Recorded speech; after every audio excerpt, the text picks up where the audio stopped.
FPS lesson number 16, exercise 2.4. Now in this exercise the topic is symmetric function of roots of quadratic equation. Now a short explanation is that let alpha, beta are the roots of the quadratic equation and the expression of the form alpha plus beta, alpha square plus beta square are called the function of the roots. Now by symmetric function of roots we mean that the function remains invariant, unchanged in values when the roots are interchanged. For example, the function alpha plus beta, alpha square plus beta square, alpha cube plus beta cube, these are symmetric functions of alpha and beta. Now how can we check that why these are symmetric functions? So let me check the first function alpha plus beta. Now if alpha is 2 and beta is 3, now when we take alpha plus beta, that is 2 plus 3 equals to 5. Now values interchange, alpha is 3 and beta is 2. Then again alpha plus beta is 3 plus 2, which is 5. So alpha plus beta is symmetric as value is 5 value is 5 and it does not change by interchanging the values of alpha and beta. तो ये सारी explanation से आपको पता चल गया होगा कि सिमेट्रिक फंक्शंस वो होते हैं रूट्स में जिनमें आप वैल्यूज़ को अगर इंटरचेंज करेंगी, जैसे कि आप इस चेक में देख सकती हैं कि 2 और 3 को हमने अल्फ़ा बीटा की वैल्यूज़ को चेंज किया तो जवाब फिर भी 5 ही रहा। इसका मतलब है कि ये फंक्शन जो है ये सिमेट्रिक कहलाता है। अगर ये अनइक्वल आ जाता तो फिर ये सिमेट्रिक फंक्शन नहीं होता। तो ये इसकी डेफिनेशन है या इसकी एक्सप्लेनेशन है। अब इससे रिलेटेड जो क्वेश्चंस हम करेंगे एक्सरसाइज में और एग्जांपल्स हैं, वो एग्जांपल नंबर 16 है जिसके 6 पार्ट्स हैं, वो आप बुक से देख सकते हैं आसानी से स्टूडेंट्स, और उसको करने की खुद कोशिश करें।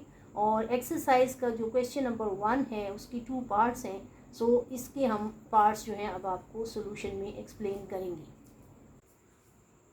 अच्छा जी, question number 1, if alpha beta are the roots of ax square plus bx plus c equals to 0, find the values of. Now the first condition is alpha cube beta plus beta cube alpha. We have to find the value of this expression in terms of coefficients. ठीक है, तो सबसे पहले आपने as alpha and beta are the roots of, these are the roots of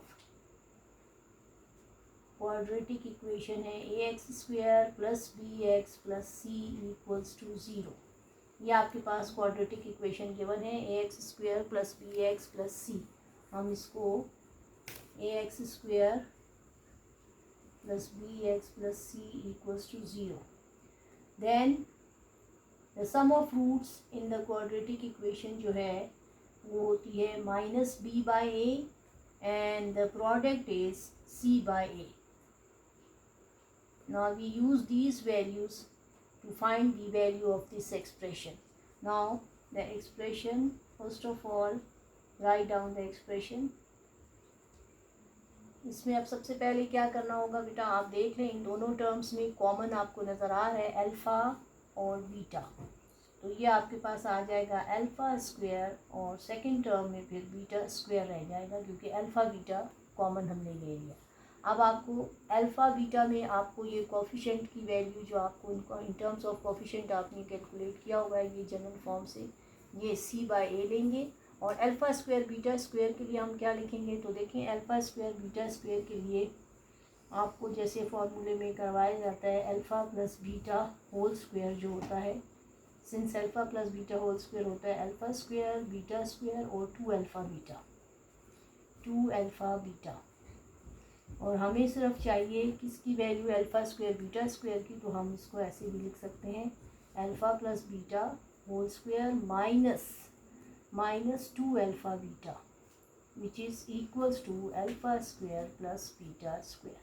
Now using this value in the solution, so this is alpha plus beta whole square minus 2 alpha beta. ये आप इसको square bracket में ये वाली value alpha square beta square की जगह। अब आप इसको देखें, आपको कोफिशिएंट गिवन है तो ये वैल्यूज़ लगाएं। c/a हो जाएगा सबसे पहले, अल्फ़ा प्लस बीटा में इसकी वैल्यू क्या आ रही है -b/a, इसका होल स्क्वायर लेंगे, और 2 अल्फ़ा बीटा में अगेन c/a। अब आप ब्रैकेट को सॉल्व करें और उसके बाद आप उससे आगे सोल्यूशन करेंगे।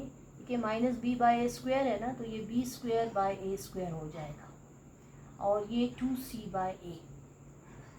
अब आपने एलसीएम लेना है क्योंकि ये दो जो है सब्ट्रैक्ट हो रहे हैं, तो ये देखें एलसीएम में a² और a का एलसीएम जो होता है वो a² होगा आपके पास। ठीक है, क्योंकि एलसीएम में हम a² लेंगे, कॉमन और नॉन कॉमन दोनों को लेना होता है, तो ये a² आएगा, और ऊपर आपके पास ये b² ही रहेगा, और ये 2 और ये ac, क्योंकि इसमें एक a² में a, तो ये न्यूमरेटर में भी a मल्टीप्लाई होगा, तो ये a² बन जाएगा, ये 2ac हो जाएगा। अब आपने इसके बाद अब ब्रैकेट ओपन करें तो ये देखिए प्रोडक्ट है, तो ये आपके पास आ जाएगा c × b² माइनस 2ac, और डिनोमिनेटर में ये हो जाएगा a³। a और a² जो है ये a³ हो जाएगा आपके पास। ठीक है, और फिर आखिर में आप इसको c से मल्टीप्लाई करना चाहें तो वो भी कर सकते हैं, b²c और ये 2ac² divided by a³। So this is the value of this expression. इस तरह से ये आपका सोल्यूशन कंप्लीट हो गया, और आप सेकंड पार्ट को भी इसी तरह से वैल्यूज़ पुट करके सॉल्व करके उसकी वैल्यू फाइंड आउट कर सकते हैं। वो आप फिर खुद उसको ट्राई करें। Thank you.